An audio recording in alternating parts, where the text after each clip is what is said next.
Shocking voice reveal. Yeah.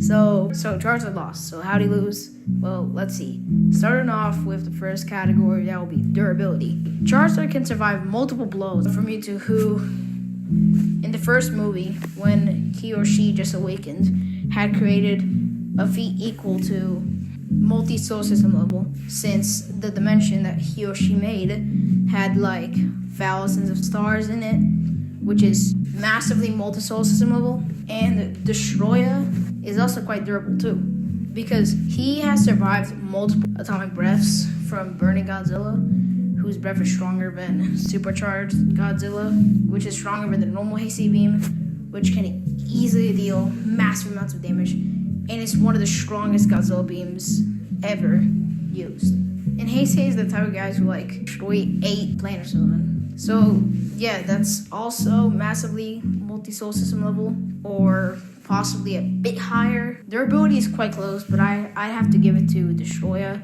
just because he can tank more blows from Godzilla than Charizard can from Mewtwo. I mean, Gigantamax, he can tank like 9 to 10 blows from Mewtwo, but still, Destoroyah just tanks way more atomic breaths. Next up is speed. Charizard can keep up and outpace Iris' Dragonite. The average Dragonite is 1,559 miles per hour, which means Charizard is within the ranges of 1,700 miles per hour to 2,100 miles per hour.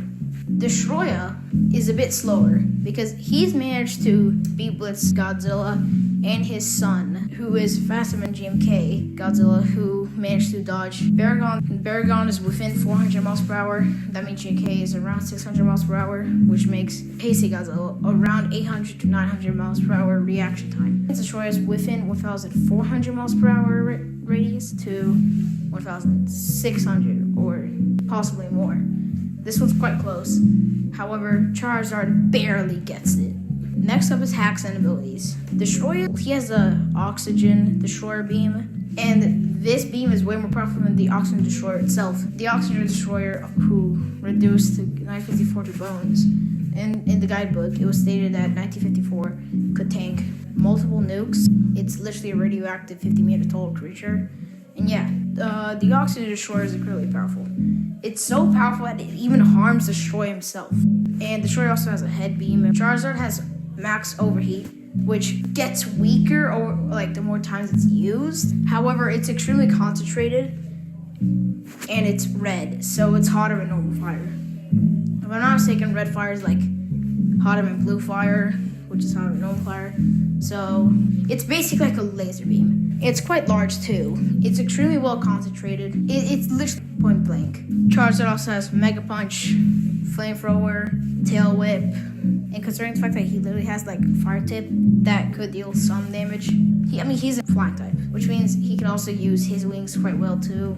He did that one combination move on Articuno, and yeah, that's a legendary who can create literal like ice storms like across Kanto, which is a whole continent, like just by beating his wings, which is continental, of course. However, like that's just beating his wings. If it does like a full-fledged attack, then that's like planetary or possibly even higher. Yeah, so hacks would go to Destroyer, but abilities goes to Charizard. So now it's kind of looking like a tie.